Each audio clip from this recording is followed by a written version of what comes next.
Steve Evans, only one place to start really. How's Luther Wilding? Yeah, that was my first thoughts when I got in the dressing room. But the doctors assured us he's had his scans, he's come through that fine.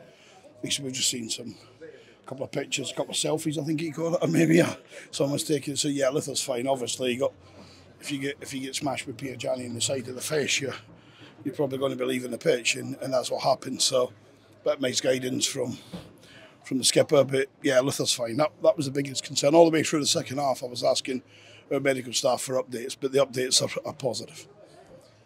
Well, that's good news. Let's look at the game. Where do we start on that? So much to talk about. Yeah, lots to talk about. Listen, do we deserve to win the game? Yes. Are we a long way from our best? Yes. Did we find a way to win without them making more than one half chance in the second half for the whole game? Yes. But we went to Bolton, and everyone knows what our performance said. We should win the game and win it comfortably, and we got nothing. And I read a real good manager, in my opinion, the gaffer up at Bolton, and Ian said they found a way to beat us. And we found a way to win today without conceding a chance, but we were far from our best, and we didn't take advantage of 4 or 5 good opportunities round about the box. And I think if we score 2, it's a comfortable day for us. But we'll take 3 points. We knew we needed to win today, just to make up for the 2 defeats in the last week, and they've been hard to take, both for very different reasons.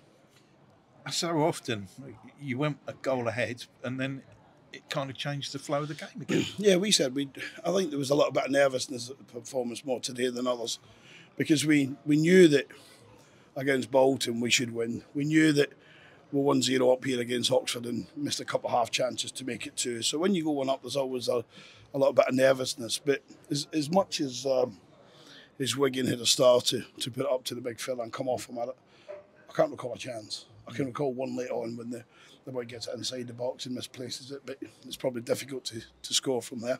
So we'll just take the win, we'll move on. We know we've been far from our best, but I just said to them we were absolutely outstanding at Bolton and got nothing, and we've been a long way from our best today and we got 3 points. But that's the nature of the dressing room. What we're achieving here in League One is, the chairman came and seen us yesterday and he said whatever happens tomorrow, what this group is achieving is incredible.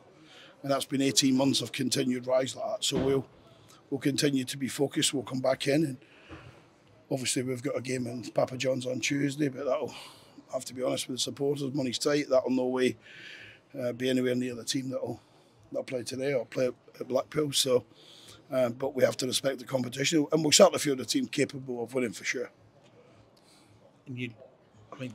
That last 20 minutes of that first half, how do you manage that? Because you must have been really hoping the clock gets round to half time and you've kept the scoreline intact. Yeah, listen, I just think we lost our way a little bit with misplaced passes. It was interesting, when we passed the ball, we opened them up. When we went long, they dealt with it quite comfortably. So the ethos in the second half was to try and keep the ball a little bit better. It was a little bit better, but we're talking in the old money's fractions. But this is what Sean Maloney's got is good players, and that often gets caught. Doesn't get noticed, the good job that Sean's done. It doesn't get noticed because of the financial troubles of the football club.